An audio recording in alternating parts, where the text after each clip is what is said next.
Probably all of these demonstrations, protests. We had an unusual one today on both coasts involving high school kids, largely, who were let out of school, most of them way too young, certainly not of age 18, all to protest what would be a move on Mr. Trump to go after these so-called sanctuary cities or protection zones that would allow illegals to stay in this country. And these kids were arguing on behalf of those illegals to stay here, that it's their right. Well, of course, that is not the case, but it just shows that part of what the president was saying is respect the election, respect what the American people have said. Today is Monday, November the 14th, 2016. And I've seen these riots happen all over the past few days about Donald Trump, and not even necessarily riots all the time. It's like these so-called peaceful protests. You know, I saw today you got kids walking out from their school, and it's like, I just want to talk about it for a moment here because I really don't understand. What is the purpose? You know, at the end of the day, this was a democratically elected president. It was no funny business going on. There was no allegations of voter fraud. It was no rigging. None of that happened. It was no hanky-panky, no funny business. It was all on the up and up, fair and square. This is how it works. I mean, you go out there and you vote for who you want. So why protest? You know, and a lot of people protesting did not vote, or they didn't really express the importance of voting to their friends, because Hillary Clinton, from what I've been able to see, got 10 million less votes than Barack Obama did, I think maybe in 2008 and or 2012. So she had a low voter turnout. If they would have had a high voter turnout, then they would have won, but that's not the case here. I think what happened was you had a good candidate in Donald Trump, but you also had a very bad candidate in Hillary Clinton, somebody who is corrupt and somebody who represents the face of what a lot of Americans don't want, which is like a crypto oligarchical system. They don't want the same people in office all the time, and they don't like the corruption. They don't want Bush, Clinton, Obama. That's not what they want. At a certain point, they want somebody that's of the people and for the people. And that's what Donald Trump represents. So you out there skipping class. What is that going to accomplish, really? I mean, I think the majority of these so-called peaceful protests, which many times evolve into violence, not all the time.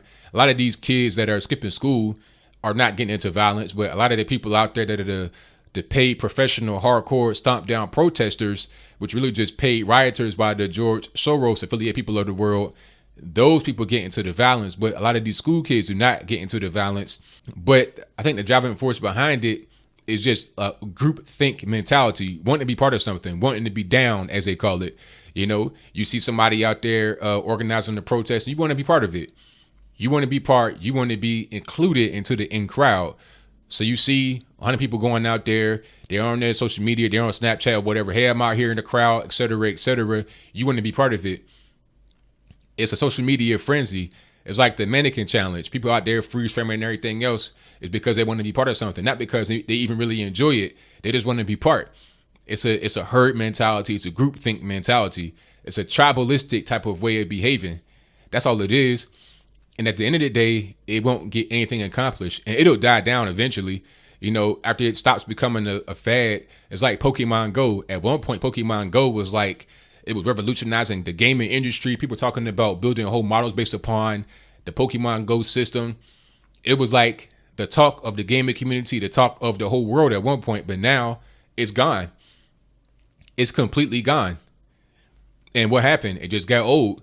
On to the next thing. Now we stop playing Pokemon Go. What are we going to do? Okay, we're going to do the mannequin challenge. After that, what's it going to be? Okay, we're going to go out here. We're going to protest Donald Trump.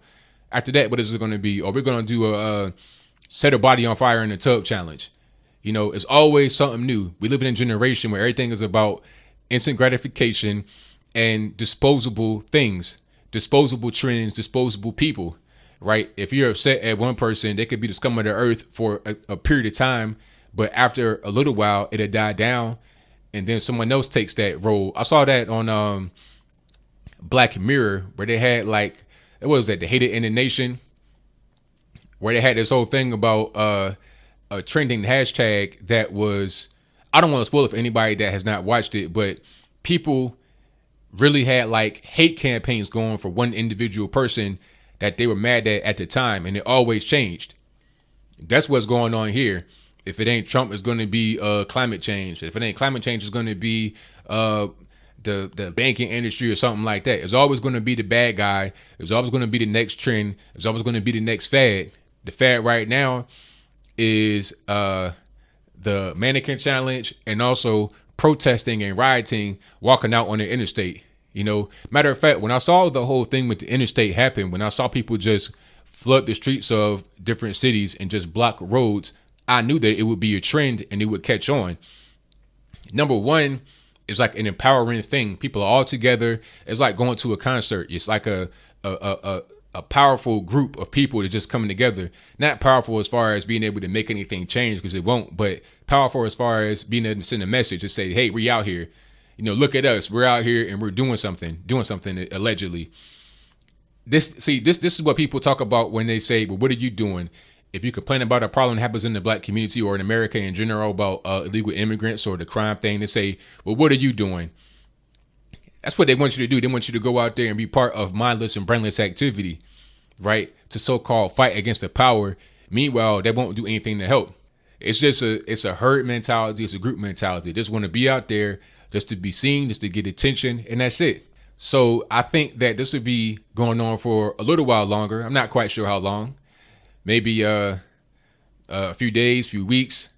I think by the time it's inauguration time, it'll be died down. But then once once inauguration happens, it'll be more, and then that'll die down eventually as well. So maybe the next hashtag that comes around, I see what's going on in New Zealand. RIP to anybody that died in New Zealand. I don't want to make light of the situation, but I see what's going on there. That may become the next focus if it gets a lot of media attention. Because like I said earlier, I knew when the whole thing happened with the blocking the road that it would be an instant media thing for people to grab on, because it got so much attention. It got so much press from the media. I knew that people want to just gravitate towards that because they say, hey, I want that attention. I want that notoriety. I want that fame. I want to be known as a person that went out there and did something for my community by going out here and blocking the road. And it's dangerous as well. People want to put their life on the line. They want to risk life and limb by maybe getting hit by a car. And some of them have. No deportation! Education, no deportation! Education, no deportation!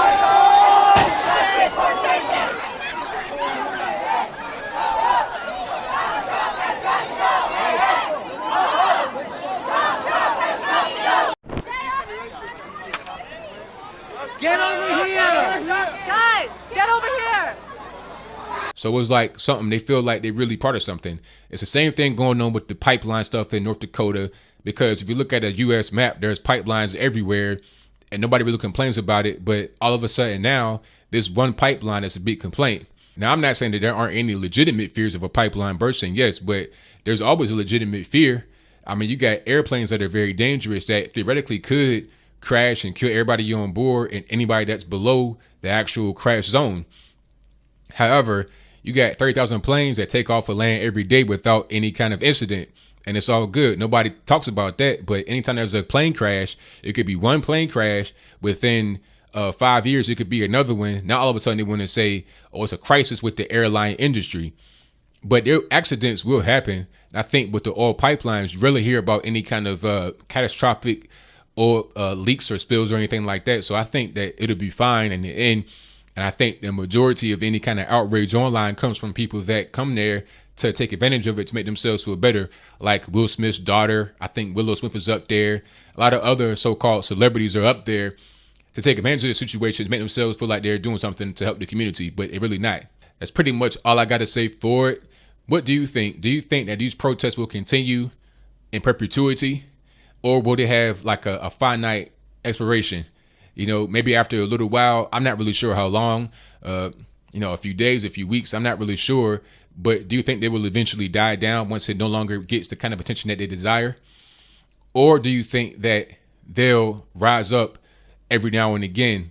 Anytime any little trigger happens, that's a license for them to go out there and do that. Also, what's the solution to stop it? Me personally, I think that if you just get real tough on them, then it'll stop. You know, I said before in the live broadcast, shout out to all of y'all that are on my Facebook live broadcast. I appreciate you. But I said that when the first bayonet goes into the center of somebody's forehead, then that'll pretty much be a wrap for that. But maybe I'm wrong about that. Maybe they're tougher than I think. Maybe they're more well-funded than I think. Maybe there are more of them than I think. But I think once you really get tough on it, that'll kind of reduce it. But maybe I'm wrong about that. Whatever your comments are, let me know in the comments below. And that's all I got to say for this video. If you like what you heard, please comment, rate, share, and subscribe. Peace.